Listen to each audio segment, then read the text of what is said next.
Guys good morning, welcome back to my channel Priyanka lifestyle. তোমার সবাইকে স্বাগত। আশা করি তোমরা সব খুব ভালো আছো, আমিও ভালো আছি। তো সকালে উঠে ফ্রেশ ট্রেশ হয়ে নিয়েছি। দেখো পিছনে আমার পাখির পিছনে আমি দাঁড়িয়ে আছি। আমি একবারে ব্লগটা স্টার্ট করেছি পুরো কিচেনের দিক থেকে। দেখো তোমরা দেখতেই পাচ্ছ আমি কিচেনের কাছে আছি। তো সকালে ব্রেকফাস্ট করা হয়ে গেছে, ওই একই কি আর ব্রেড কলার ডিম সিদ্ধ দিয়ে আজকে করলাম। মানে মেয়ে এতক্ষণ এই যে খেয়ে যে বাসনপত্র মানে খাবার প্লেটটা আর কি নামালো। আর ওইদিকে দুধ গরম হচ্ছে, এই যে দুধ গরম হচ্ছে। আর এদিকে সবজি বাজার করে নিয়ে চলে আসা হয়েছে। দেখো ব্রোকলি আছে, ইঁচড় আছে, তারপরে মটরশুঁটি, পালং শাক, শসা আছে, পেঁয়াজ আছে, আদা আছে। আর সেরকম কিছু নিইনি, কারণ সবজি বাজার সবই আছে। এইগুলো ছিল না, এগুলো দরকার, এগুলোকে নিয়ে চলে এসেছি।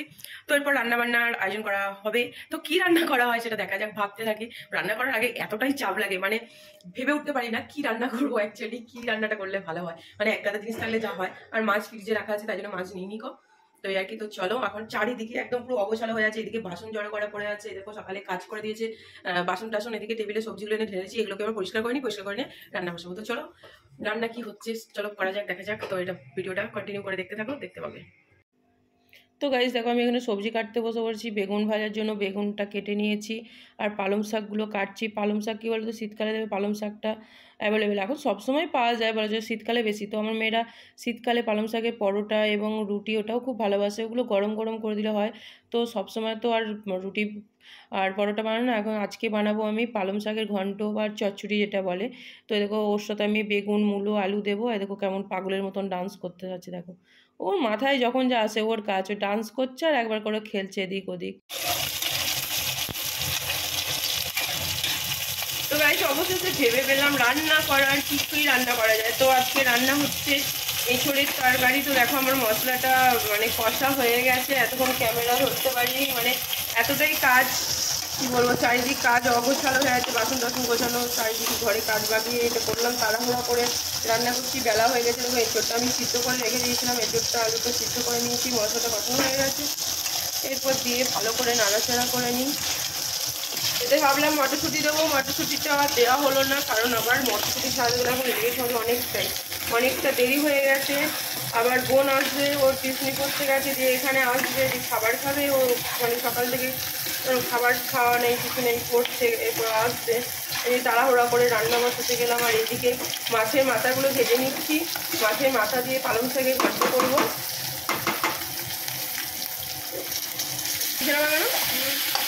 ভেজেছি বিছানাটা না ঢাকা। তো গাইস মাছের মাথাটাকে দেখো একদম মানে কি বলবো, আমি একে গুত্তা মেরে মেরে এর অবস্থা খারাপ করে দিয়েছি। একে একদম আমি মানে ভেঙে ভালোভাবে রান্না করছি, আর ভেতরে কাঁচা কাঁচা থাকবে।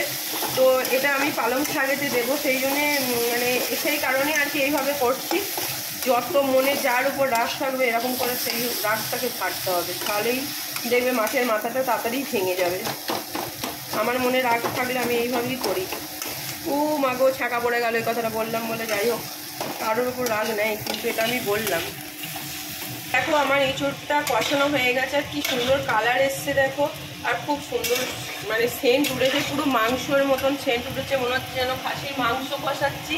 তো খাসির মাংস কষালে যেমন গন্ধ ছাড়ে, সেরকম আর কি গন্ধ নয়, মানে সেন্ট ছাড়ে সেরকম। এরপর আমি জল দিয়ে দেবো, জল দিয়ে একটু ফুটিয়ে নেবো।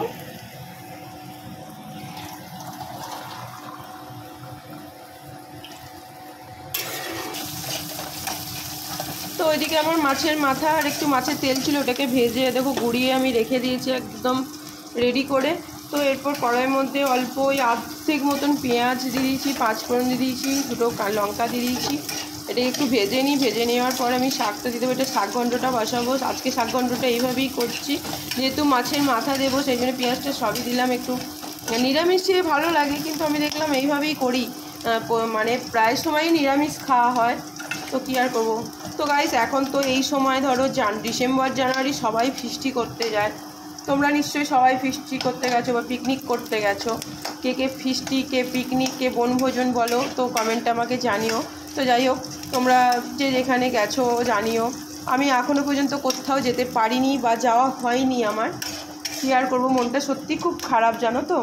মানে এই সময়টায় একটু মনে হয় একটু পিকনিক করি, কিন্তু কী করবো বলো, বাড়িতে তো ধরো সেরকম মানে কি বলবো, বাড়ির মধ্যে কোনো ছেলে মানুষ নেই, আমার হাজব্যান্ড যেহেতু থাকে না। তো সেই কারণে 2 মেয়েকে নিয়ে সেরকম কোথায় মেয়েদের মানে আমার মেয়ে বাইরে এখনও টিউশন সেরকম পড়তে যায় না, ঘরেই পড়ে। তো সেটা ধরো টিউশন থেকে নাহলে পিকনিক করলে সেটা যাওয়া যায়, সেটাও কিছু হয়নি। তো জানি না কপালে সেরকম পিকনিক করা এবছর হবে নাকি। অন্য বছর বাপের বাড়িতে করি, বাপের বাড়িতে সবাইকে নিয়ে মানে কাকিমাদেরকে, কাকাদেরকে, বোন ভাইদেরকে সবাইকে নিয়ে পিকনিক করা হয়। তো এখানে মানে এবছর আর যাওয়া হয়নি, কারণ এবছর ছুটিটা আমার মেয়ের স্কুলে ছুটিটা এমনভাবেই আছে, আর তার মধ্যে আমাদের বেশিরভাগই শরীর খারাপ ছিল, তো সেই কারণে যাওয়া হয়নি।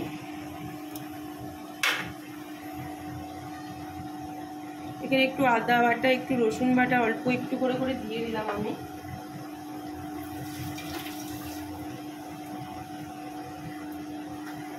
এরপর অল্প একটু হলুদ গুঁড়ো দিয়ে দেবো। হলুদ গুঁড়োটা জানো তো মানে কোনো সময় দেখছি তরকারিতে ভালো কালার হচ্ছে, কোনো সময় আবার দেখছি কালারটা ঠিকঠাক আসছে না। কেন কি হলুদ গুঁড়োটা আমি একটু ডিস্টার্ব মনে হচ্ছে, জানি না এটা মানে কি বলবো, এই হলুদ গুঁড়োটা এরকম কেন। এতে আমি মানে পালং শাকেতে সবজি দিয়েছি, মূলো দিয়েছি, বেগুন দিয়েছি, তারপরে আলু দিয়েছি, আর একটু শিম দিয়েছি আর কি। এই সব দিয়ে একটু পালং শাকের ঘন্ট করছি। শীতকালে পালং শাকটা সত্যি ভালো, পালং শাকটা ঘন্ট ভালো লাগে, ভাজা ভালো লাগে, এবং পালং শাকের রুটি পরোটা আমি দুটোই করে দিই, মেয়েদেরকেও দিই, মানে খুব ভালো লাগে। আমার মেয়েরা ভালোবাসে পালং শাকের রুটি পরোটা এইসব। পালং শাকটা সত্যি খেতে ভালো লাগে। তো যাই হোক, আমার মানে এঁচড়ের তরকারি দেখো পুরো কমপ্লিট হয়ে গেছে। এটা বেশি ঝোলও রাখিনি আর বেশি শুকায়নি ঝোলটা, তো এই টাইপেরই রেখেছি। এরপর আমি একটু ঘি বেঁধে দিচ্ছি এর মধ্যে, মানে এঁচড় তারপরে হচ্ছে মোচা এইগুলোতে, বাঁধাকপিতে একটু ঘি দিলে খুব ভালো লাগে। নিরামিষি তরকারিতে ঘি দিয়ে, কিন্তু এটা নিরামিষ নয়, কিন্তু ঘি দিলে ভালো লাগে। তো আমি ধনে পাতা দিয়ে এটাকে এবার নামিয়ে নেব। এতে একটু গরম মশলাও দিয়েছি, দিয়ে দেখো আমি নামিয়ে নেবো। কত সুন্দর কালার হয়েছে, কি সুন্দর সেন্ট বেরিয়েছে, মনে হচ্ছে না একদম এক্ষুনি খাবারটা খেয়ে নেবো এরকম মনে হচ্ছে।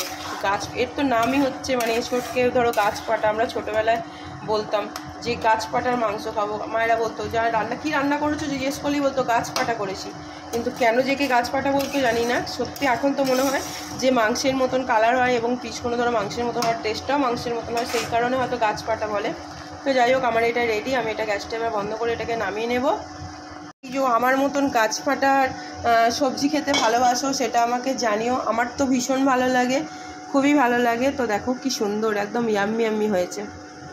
গাইস, এদিকে বেগুন ভাজাটাও আগে করে নিয়েছিলাম, বেগুন ভাজাও আমার হয়ে গেছে। দুটো সবজি অলরেডি ডান।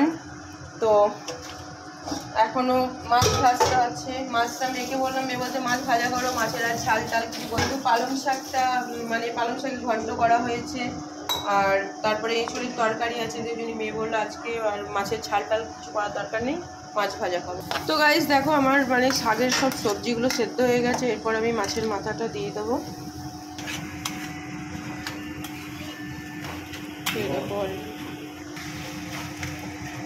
তো দেখো বন্ধুরা, আমার মানে শাকটা পুরো অলরেডি রেডি। মাছের মাথা দিয়ে পালং শাকের ঘন্ট, শুধু মাছের মাথা না, এতে সবজিও আছে।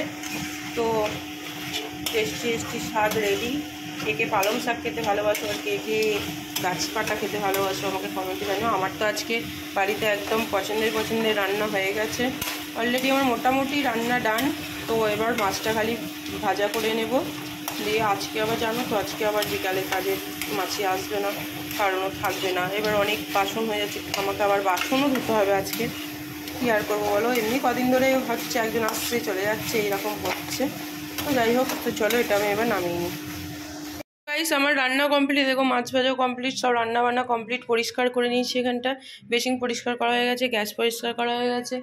এরপর আমি বানাবো ডিটক্স ওয়াটার বানানোর জন্য। ডিটক্স ওয়াটারটা কখন থেকে বানাবো করে রেডি করে রাখছি, বানানোও হয়নি। তো এখানে দেখো আমি শসা ধুয়ে রেখেছি দুটো, আর একটু আদা রেখেছি। তো চলো আমি ডিটক্স ওয়াটারটা বানিয়ে নিই। ছোটো মেয়েকে স্নান করানো হয়ে গেছে, এই যে জামা প্যান্ট পরাচ্ছে আমার বড় মেয়ে। তো চলো আমি কাজগুলো করে নিই, পরে আসছি। দেখো আমি 3-4 রকমের জবা গাছের মানে ডগ ভেঙে ভেঙে লাগিয়েছিলাম। গাছটা দেখো, গাছটা আমার লেগে গেছে। তো জানি না কেমন হবে, তোমরা বুঝতে পারছো। দেখো অনেকগুলো ডাল আছে একসাথে লাগিয়েছি। তো সব মানে 3-4 রকমের যা জবা গাছের ডাল ছিল নিয়ে নিয়ে লাগিয়ে দিয়েছি। আর এই দেখো এই গোলাপগুলো কালারগুলো কি সুন্দর, কি সুন্দর লাগছে না? গাছে ফুল ফুললে সত্যি দেখতে খুব সুন্দর লাগে। তো এই দেখো চন্দ্রমল্লিকাগুলো হয়েছে খুব সুন্দর। এই দেখো বেগুন গাছটা কি সুন্দর লেগেছে, দেখো লঙ্কা গাছটা। ওই দেখো আমি ধনে পাতা গাছ লাগিয়েছিলাম, তো এই দেখো হচ্ছে। আর বেল গাছটা দেখো একদম পাতাগুলো ঝরে গিয়ে গাছটা কেমন হয়ে গেছে, শুধু কাঁটাগুলো বেরিয়ে আছে, তো আবার নতুন পাতা গজাবে। আর এখানে দেখো গাইস মানে ছোলা, ওই যে পাখিকে ছোলা দেওয়া হয়, তো ওই ছোলাগুলো মানে ট্রেগুলো পরিষ্কার করার সময় আমি এখানে দিয়ে দিতাম। তো শাকও হয়েছিল, দু একবার শাকও তুলেছি। তো এই দেখো ছোলা ধরেছে, দেখতে পাচ্ছ? এই দেখো এখানেও আছে। এই দেখো আমার ছোটো মেয়ে, দেখো যে মাম্মাম ছোলা ধরেছে, ছোলা হবে। হ্যাঁ ছোলা হবে। তো এই দেখো কি বলো তো, মানে নিজের হাতে লাগানো গাছে দু একটা লাগালেই, মানে দু একটা গাছ হলেই তো ভালো লাগে, মনে হয় যেন সত্যি মানে অনেক কিছু হয়ে গেছে। এই দেখো সজনে গাছটা দেখো, কলা গাছটা বড় হচ্ছে, দেখো অনেকটাই বড় হচ্ছে, পাতা ছাড়ছে। আর এদেরকে দেখো এখনো মানে খেতে দেওয়া হয়নি, পরিষ্কার করা হয়নি। এদিকে ছাদের রোদটা চলে গেছে। খাবার খেতে বসে পড়েছি, তো দেখো বোনও চলে এসছে। দুপুর টাইম হয়ে গেছে, ছাদ থেকে জামা কাপড়টা কোনো রকম পেরে নিয়ে এসেছি, হাফ শুকিয়েছে হাফ শুকায়নি, দিয়ে খেতে বসে পড়েছি। খাওয়া দাওয়া করার পর আবার যা কি কাজ পাওয়া যায়, বাসনগুলো তখন আর ধুইনি, আমি দেখলাম একবারই ধোবো, কারণ খাওয়া দাওয়ার পর সেই জন্য ধুইনি কো। তো চলো খাওয়া দাওয়া করে নিই, পরে আসছি। খাওয়া দাওয়া তো হয়ে গেছে, রেস্টও একটু করলাম, রেস্ট করা গেছে। তো এখন বিকাল মানে হচ্ছে, তো মেয়েদের ক্লাস আছে, নিয়ে যেতে হবে। তো সেই কারণে কাজে ফোন করলাম, কাজের মাসিকে দিয়ে বললো আমি যেতে রাত হবে, আজকে না গেলাম না, ঠিক আছে তাহলে আসতে হয় না, দেবো জামাগুলো বাসনগুলো রেখে দাও। আমি দিলাম সেরকম। তো অত সামনে টুকটাক বাসনগুলো বেশি একটু ধুয়ে নিয়েছি, তো বাসনগুলো ধুয়ে নিলাম, বাকি বাসন রেখে দিয়েছি, কালকে ধোবে এসে। তো আমি এবার ঘরটা ঝাঁটি দেবো, এই যে ঝাঁটা হাতে নিয়ে নিয়েছি, এই দেখো ঝাঁটা হাতে নিয়ে নিয়েছি, এবার ঘর ঝাঁট দিয়ে নেবো। তো চলো ঘর ঝাঁট দিয়ে নিই, দিয়ে আবার চেঞ্জ করে ফ্রেশ ট্রেশ হয়ে চেঞ্জ করে দিতে হবে, কারণ মেয়েদেরকে নিয়ে যেতে হবে। তো চলো পরে আসছি। তো গাইস এই দেখো পেয়ারা মাখা করতে বসেছি, মানে পেয়ারা মাখা খাবো। শীতকালে একটু টক টক ঝাল ঝাল নুন কিছু খেতে মন যায়, বিকাল মানে ভাত খাওয়ার পরে একটা মনে হয় যে কিছু খাই বিকাল টাইমটা। তো দেখো আমি বসে পড়েছি, পেয়ারা মাখা তো অলরেডি আমার মাখানো হয়ে গেছে, কুচুনো মাখানো হয়ে গেছে, মানে ক্যামেরা ধরতে হয়। তাও দেখো এখন এক হাতে ক্যামেরা, এক হাতে মাখাচ্ছি, মানে মাখিয়ে নিয়েছি আগে, জাস্ট তোমাদেরকে দেখালাম। আর দেখো আতা নিয়ে বসেছি, আতা খাবো। তো চলো খাওয়া যাক, দেখি নুনটা কম হয়েছে, নুন দিতে হবে। এখন নুন দে দাও।